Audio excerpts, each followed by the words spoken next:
Madame, Monsieur, bonjour, bienvenue dans votre magazine. La sexualité, voilà une problématique qui gêne puisqu'elle prend aujourd'hui des allures incontrôlées. Le sujet reste encore tabou dans certaines traditions, surtout africaines. Le sexe, on en parle très peu et pourtant il est omniprésent dans le rang de la jeunesse. On va au sexe par pur plaisir que pour la procréation. Les réseaux sociaux seraient en grande partie responsables de cette dégradation des mœurs. Avant d'installer les plateaux pour les échanges intergénérationnels, nous vous invitons d'abord à parcourir avec nous les trottoirs de Cotonou pour les avis des uns et des autres.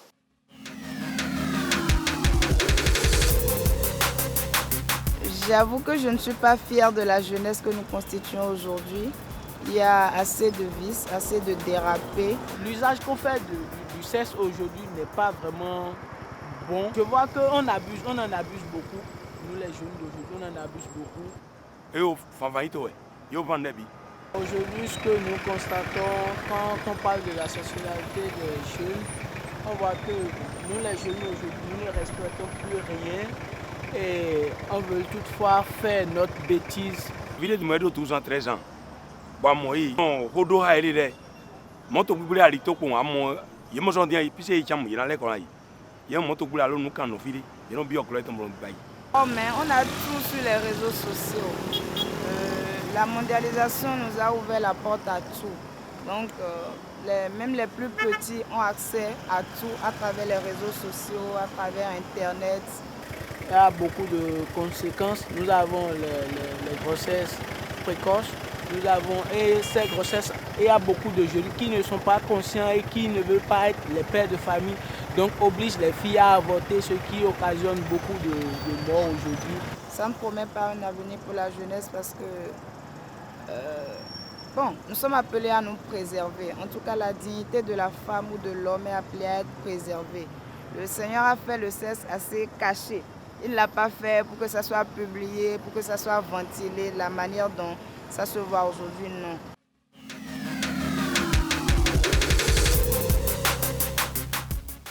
Voilà une sexualité assez mouvementée avec son lot de drames dans la vie des jeunes. À qui la faute? Nous faisons tout de suite même le débat avec les deux générations que nous avons fait venir aujourd'hui à pour vous.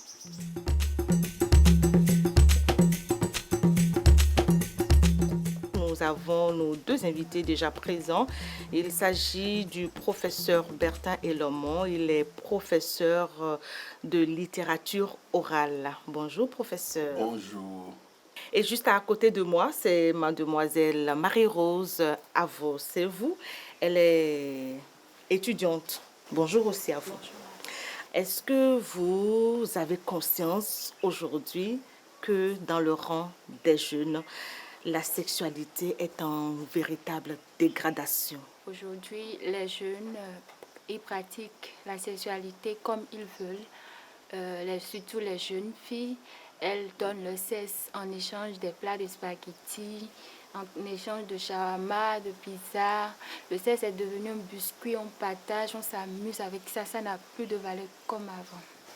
Mais pourquoi est-ce qu'on en est arrivé là aujourd'hui, mademoiselle Avos, c'est vous? D'abord, avant, nos mamans se couvraient. Elles portaient des choses décentes, mais aujourd'hui, les fesses sont dehors, les cuisses, tout est dehors. Donc ça n'a plus, rien n'a plus de valeur. Aujourd'hui, si tu es une vierge, tu es considérée comme une personne anormale. Tu souffres d'une anomalie chromosomique, tu n'es pas à la page, tu n'es pas branché. Les parents ne parlent plus du sexe avec les enfants à la maison. Et une fois à l'école, on nous informe autrement. Sur les réseaux sociaux, c'est carrément autre chose. Professeur? J'ai été très heureux en écoutant son intervention parce que, vu son âge et sa maturité, j'ai compris que tout n'est pas perdu au fond. Quand on était jeunes, on entend dire, les jeunes filles disaient, pour montrer qu'elles ont la valeur, il ne verra même pas mes cuisses. Pour défier des gens, même ceux qui coudent, il ne verra même pas mes cuisses.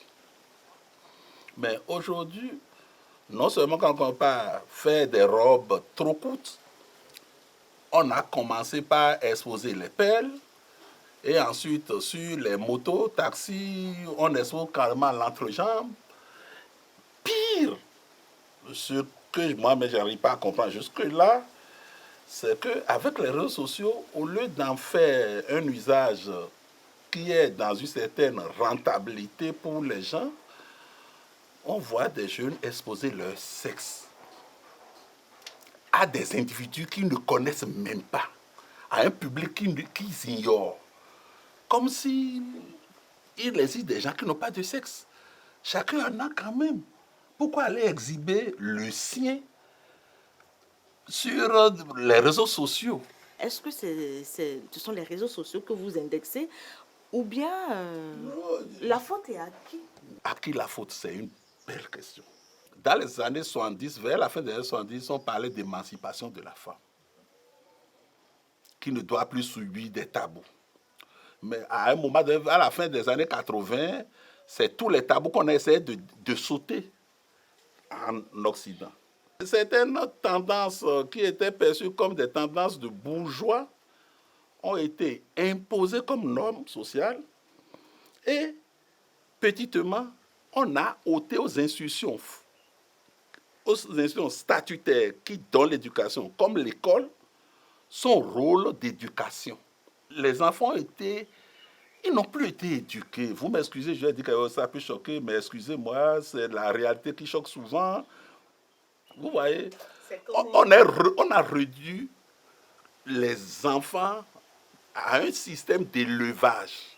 On leur donne à manger, on les habille, mais leur dit ceci ne se fait pas, ceci ne se fait pas. Si un parent le dit, on dit il est ringard, il est trop sévère, il est... En fait, alors que la société dans laquelle l'enfant doit grandir a des normes qui ne pardonnent pas. Si on ne dit pas, ne fait pas, il peut ne pas savoir et il s'amuse avec. Imaginez aujourd'hui, moi j'ai été ahuri en voyant des élèves d'une même classe. On a vu ces images qui ont défrayé la chronique en temps. Est-ce que ces enfants pensent un jour qu'ils puissent être mariés et qu'ils puissent avoir des enfants? Et ces images vont survivre dans le temps. Les enfants vont voir ça dans les images. Est-ce qu'il n'a pas un problème plus profond au niveau du psychisme? Justement, où sont passés les parents qui sont censés prendre le relais? Et là, ma question est à Marie-Rose, est de savoir un peu, les parents sont où? Est-ce que vous avez le sentiment qu'ils ont abandonné, qu'ils ont démissionné face à leurs responsabilités dans la transmission des valeurs, les valeurs que papa essayait de peindre un peu tout à l'heure? Les parents essaient d'éduquer leurs enfants, mais arriver dans la rue, ça change. Arriver à l'école, ça change. Arriver aussi sur les réseaux sociaux, ça change. Il y a aussi des parents qui n'aiment pas brosser ce côté avec les enfants. Parce la sexualité, c'est voilà, ça. Pourquoi est-ce qu'on n'en parle pas sur le Ils estiment que les enfants seront informés. Or, les enfants sont déjà informés. À l'école, entre copines, elles parlent. Entre copains, ils parlent. Sur les réseaux sociaux aussi, ils parlent. À la maison, oui, c'est vrai. Je parle du sexe avec mes parents. Aussi à l'église. On nous parlait du sexe depuis le bas âge. Pour pratiquer la sexualité ou bien pour faire le sexe, il faut d'abord aller dans le mariage. C'est dans le mariage, la sexualité se pratique. Donc déjà, on nous éduque déjà à la maison. Si un garçon te dit ça, il faut lui dire ça. Il ne faut pas faire ça, il ne faut pas porter ça. Et on grandit avec. On a tendance à peindre tout en noir. Je me rappelle quand j'étais directeur dans un CEG dans l'OME là-bas, et des ONG organisaient même des concours, des tests pour les filles qui sont encore vierges. Et j'avais dans mon état que je dirigeais jusqu'à 5 qui participaient régulièrement. Le risque que nous avons, c'est que, vous voyez, en Afrique, nous avons un comportement un peu bizarre, nous tous. Imaginez un instant, tu es un continent, tout ce que nous devons avoir comme conduite, c'est d'autres qui conçoivent ça. Et nous, on ne fait que récupérer et on applique. Mais allons-y voir ce qu'on met dans parler du sexe. Parce que la déviance aussi peut arriver de l'adulte qui se met à parler effectivement de la sexualité. de la théorie à la pratique, la glissade peut exister. N'est pas forcément inévitable. Alors là, ma question à vous est de savoir, l'enfant doit aborder les sujets de sexe avec qui? N'est-ce pas avec ses parents géniteurs? Quand l'enfant grandit, si on le met déjà en garde, évite de faire ci, évite de faire ceci, on n'est pas forcément obligé d'aller lui dire comment on couche avec un homme, comment on couche avec une femme. Pourquoi est-ce que nos parents, en Afrique, en l'occurrence au Bénin, en font un sujet tabou? Pourquoi est-ce que c'est tabou? Pourquoi vous pensez que ça ne doit pas être tabou? Les parents africains ne sont pas des bêtes. Lorsque vous avez votre enfant, vous le voyez évoluer, vous voyez des tendances. La mère commence par... Si c'est une fille, c'est la mère qui en parle. Quand c'est un garçon, c'est généralement le père qui lui en parle. En tant que mère, tu as ta fille à la maison, tu peux lui dire rester vierge jusqu'au mariage, c'est bon. Si tu restais vierge jusqu'au mariage, c'est bon. Ça m'honore, ça t'honore, ça honore ton papa, ça honore toute ta famille. Je suis très fière d'avoir connu Christ trop tôt. Je suis très fière parce que Dieu m'a fait grâce de mes parents. Parce que c'est grâce à eux que j'ai reçu certaines choses. C'est grâce à eux, même quand tu vas à l'école et tes copines disent carrément le contraire, tu te dis non. Je ne veux pas faire ça, je veux suivre ce que mes parents m'ont appris, je veux suivre ce que Christ m'a appris. Tu n'es pas à la page, toi tu souffres d'une anomalie chromosomique, c'est à l'école que j'ai reçu ça. C'est en terminale on m'a dit ça, que je souffre d'une anomalie chromosomique, on ne peut pas être vierge à cet âge-là, on ne peut pas, et aujourd'hui au 21e siècle, on ne peut pas rester sans garçon, que c'est être poisson sans maricot, plein de choses. La pression même de ces églises n'est plus forte. Moi, je me rappelle, très sincèrement, quand on était petit, on créait même les classes de catéchisme. Après les cours ordinaires, nous qui étions dans les écoles publiques, après les cours, on doit faire les rangs pour aller à l'école catholique pour suivre les cours de catéchisme. On créait même plus la rigueur là-bas que dans nos classes. Mais aujourd'hui, ça a disparu. Elle a parlé des parents, c'est vrai. Moi, je ne jette de pierre à aucun parent parce que la vie aujourd'hui est devenue telle que on est en compétition permanente et la méfiance s'est installée. Dans notre culture avant, on construisait ensemble, les cas se faisaient face, on avait une cour à l'intérieur. La cour est centrale, ce que les gens appellent cour commune. Dans cette configuration des habitations, la seule présence d'une seule personne adulte dans la maison dissuadait des velléités des enfants quand même leurs propres parents géniteurs n'étaient pas présents. L'ancienne génération que vous représentez ici, à quel âge est-ce que le sexe se faisait découvrir? Ben si, ça là, il ne faut pas idéaliser le passé. Parce que dans le passé, il n'y avait pas que des saints. Mais c'est que le système social cadrait les comportements, de fait. Lorsque dans certaines localités, je veux parler de la culture Marie-Dure, que je connais quand même assez bien, lorsque la fille a ses premières menstrues, c'est que rapidement déjà, ceux qui sont en attente pour l'épouser sont informés, viennent, on commence par donner la petite dot. Et il n'avait pas d'apprentissage. L'école n'existait pas comme ça. Vous comprenez que dans ce cas, dès que la fille a atteint la maturité physiologique, elle n'a pas le postulant qui finançait déjà son mariage depuis qu'elle était en bas âge,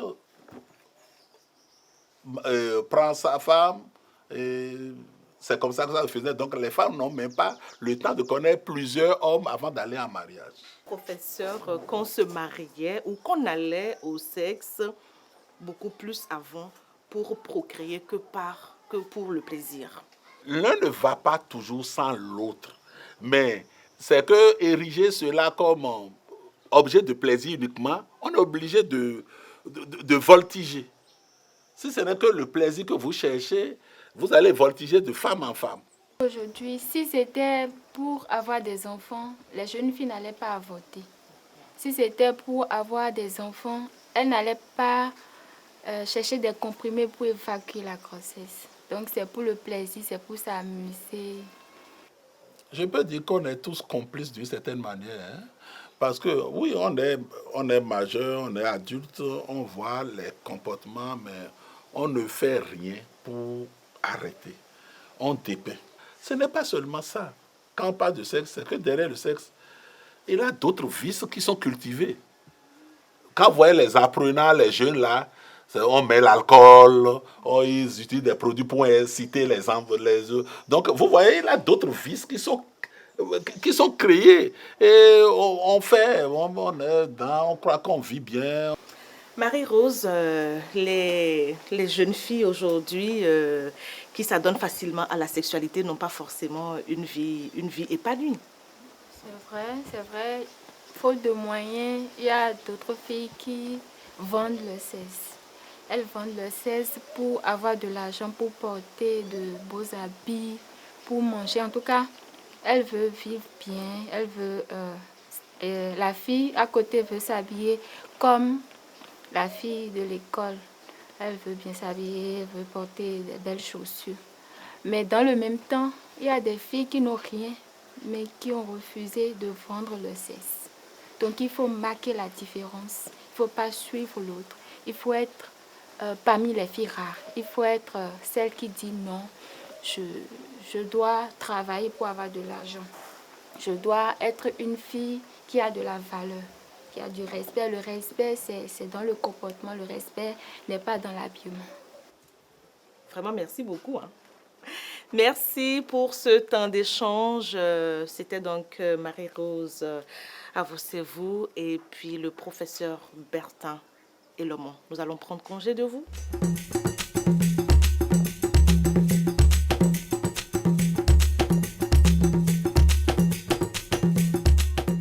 Bonjour, je suis Dikaël Aguiar. Vous êtes étudiant, n'est-ce pas? Ça se passe très bien, j'espère. Oui, ça va, ça va. Alors dites-nous, pour vous, quand on évoque le sujet de la sexualité, tout de suite, à quoi vous pensez? Quand on regarde les réseaux sociaux, on regarde l'éducation qu'on a reçue à la maison, on doit prendre ce qui est essentiel dedans. On doit prendre ce qui est bon, tirer le bon du mauvais en fait. Et pour vous, le bon, quand on parle de sexualité, le bon, c'est quoi? Moi, ce que je vais demander aux jeunes, ceux qui n'ont pas encore abordé le sexe, il ne faut pas y aller maintenant. Ils n'ont qu'à d'abord attendre, finir leurs études, bien s'installer. Je parle déjà d'abord des jeunes, des hommes déjà d'abord. Donc bien s'installer, avoir un travail avant de se lancer dans l'optique là. Pour les jeunes filles, ne dites pas que bon, si vous ne faites pas ça, c'est pas parce que vous n'êtes pas jeune, mais vous n'êtes pas jeune fille, vous n'êtes pas à la mode, c'est vraiment faux. Parce que vous êtes en train de gâcher votre valeur. On dit à l'église, le corps de la femme est le temple du Seigneur. C'est ce qu'on le dit, c'est ce qu'on dit à l'église. Donc il faudrait vraiment que cette phrase-là, que ça ne quitte pas la conscience et que ça reste à l'intérieur de chacun de nous. J'avais nagé dans l'ignorance au début, donc j'ai connu le sexe à l'âge de 18 ans après avoir eu mon bac. Mais après quelques temps, je pense que bon, il y a eu la conscience. Et ce que moi je veux dire, quand je disais, j'ai dit ceux qui n'ont pas encore commencé de ne pas y aller, s'il y a d'abord le sentiment entre les deux, si il n'y a pas de sentiment, c'est que vous faites rien, vous comprenez? Maintenant, il y a aussi quelque chose. Si la femme, elle n'est pas vraiment consciente, ou bien elle n'est pas sérieuse du fait que ce qu'elle a donné à l'homme là, c'est toute sa vie, c'est très grave. Donc c'est pourquoi je dis il faut d'abord attendre. Maintenant, ceux qui ont déjà succombé à la tentation, comme moi, ce que moi je vais leur demander, c'est une seule chose. Ce que moi je conseille, c'est se donner à une seule femme. À une seule femme. Et se dire que c'est pour la fille. Il y a certains parents qui ont peur de leurs enfants en fait. Par exemple, quand je prends une mère avec sa fille, si la mère constate déjà que la fille amène de l'argent à la maison, porte des trucs que les parents, c'est pas vous-même qui avez payé à la fille, mais posez-vous des questions. Les parents disent non, c'est rien, peut-être elle peut payer de ses propres, bien de ses économies, mais c'est faux. C'est pour quelque chose, c'est quelqu'un qui lui a payé ça, ou bien c'est en faisant quelque chose qu'elle a pu payer cela. Donc il y a déjà tous ces paramètres-là qu'il faut voir avec déjà vos filles et aussi avec les garçons. Quand je prends les garçons, Moi, par exemple, particulièrement, je n'ai jamais parlé du sexe avec mes parents. Parce que mes parents sont réservés. C'est comme s'ils te laissent le champ libre de choisir ce que tu veux. Tu as la liberté, mais dans la liberté, il y a la conscience. Vous comprenez un peu? Donc, moi, je n'ai jamais parlé de ça avec quelqu'un. Je n'ai jamais parlé de sexe avec quelqu'un. C'est juste, après quelques temps, après quelques réflexions, que moi-même, je me suis dit, bon, il faudrait vraiment que tu t'assoies, que tu réfléchis et que tu tires du bon, du mauvais. Quand tu as une femme, ce n'est pas le sexe qui est l'important, c'est le comportement de la femme, il faut voir. Si vraiment tu as un souci, est-ce qu'elle est là pour toi? Comme on l'entend bien dans certaines chansons, on dit, si tu succombes ou bien quand tu tombes, je serai là à te relever. Est-ce que celle que tu as mis à côté là, est-ce qu'elle est prête à le faire? Il faut d'abord voir cela, comprenez? Donc si la personne n'est pas prête à le faire, c'est que c'est grave. Merci beaucoup, Judy Kael. Merci Ça a été un beaucoup, plaisir, vous venez avec moi.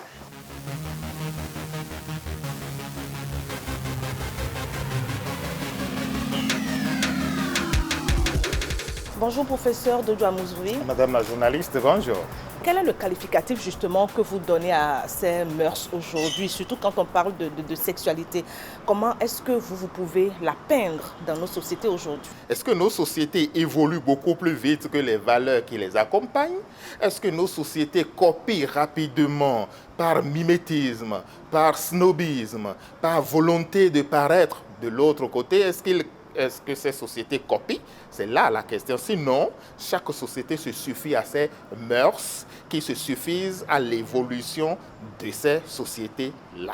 Lorsque nous parlons de sexualité, nous sommes en pleine lucarne des mœurs, de la morale et de l'éthique. Si nous allions la problématique de la sexualité, le mot qui me vient à l'esprit, c'est débridé. Le mot qui me vient à l'esprit, c'est banalisé. Le mot qui me vient à l'esprit, c'est déviant. Hier, jusqu'à aujourd'hui, dans certaines familles, pour certaines personnes, la sexualité et le sexe qui va avec la sexualité est un organe biologique, certes, mais qui est entouré d'une perception culturelle et sociale tellement importante qu'on le sacralise à la limite. Donc, on n'y va pas n'importe comment. On ne le fait pas n'importe comment. On n'en touche pas n'importe comment. Mais il y a des vents extérieurs poussés par l'évolution et la transformation de nos sociétés qui ont intégré la question sexuelle au point où aujourd'hui, vous avez des jeunes qui approchent le sexe de manière extrêmement précoce. On ne se pose plus la question de savoir, est-ce qu'avant d'aller vers la sexualité, vers le sexe, est-ce que je suis prêt dans la tête, dans le cœur et dans la poche? Pour faire le sexe, il faut être prêt dans la tête. Donc, il faut être mûr. Il faut l'avoir voulu, il faut l'avoir pensé, il faut en avoir conscience. Ensuite, il faut être prêt dans le cœur. Il faut aimer la personne avec qui on veut s'envoler, on veut jouir, on veut faire tout ce qu'on veut. Après, il faut être prêt dans la poche. Lorsque vous posez l'acte, il faut être financièrement responsable de l'acte que vous posez. Les enfants ont un rapport très banal et très routinier au sexe. Même les grandes personnes, vous avez certainement entendu parler de tontine sexuelle. Aujourd'hui, qui se pratique avec différentes variantes dans nos lycées, dans nos collèges. À la limite, c'est des orgies. Alors, professeur, est-ce que, selon vous, on doit ou on devrait enseigner la sexualité? Et si oui, dans quel milieu doit-on opérer cette réflexion avec les générations Écoutez, qui viennent? je vous remercie pour la question que vous me posez. Je vous dis tout de go qu'il faut enseigner la sexualité. Du moment où l'enfant que vous avez en face de vous, à l'âge qu'il faut, à le niveau de compréhension qu'il faut, à tout âge, on doit adapter le discours sur la sexualité à l'élève, à l'écolier, à l'enfant, à l'étudiant, à la grande personne, donc andragogique, qu'on a en face de soi. Pendant longtemps, nous sommes rentrés dans une sorte d'hypocrisie, où nous disons que le sexe est tabou, qu'un enfant ne parle pas de sexe avec ses parents, qu'un parent ne parle pas de sexe avec ses enfants, et on a entouré ça d'une hypocrisie, alors que dehors, je fais le sexe avec quelqu'un ou quelqu'une qui a moins d'âge que mon propre enfant. Donc, le problème a atteint un niveau où il faut nécessairement adapter l'éducation à tous les âges, à son enfant, qu'il soit garçon et qu'il soit fille. Et là, on pourrait mettre un mot sur le mal. Si vous ne le faites pas avec vos enfants à la maison, si l'enseignant ne le fait pas avec son écolier, si l'universitaire ne le fait pas avec son étudiante, c'est la rue qui le ferait à notre place. Et la rue, lorsqu'elle se mêle, elle ne prend aucun gant, elle ne se donne aucune limite, elle y va à fond la caisse, donc le résultat, c'est la catastrophe. Merci professeur. C'est Je moi. vous demande de venir avec moi. C'est moi qui vous remercie. Je vous accompagne.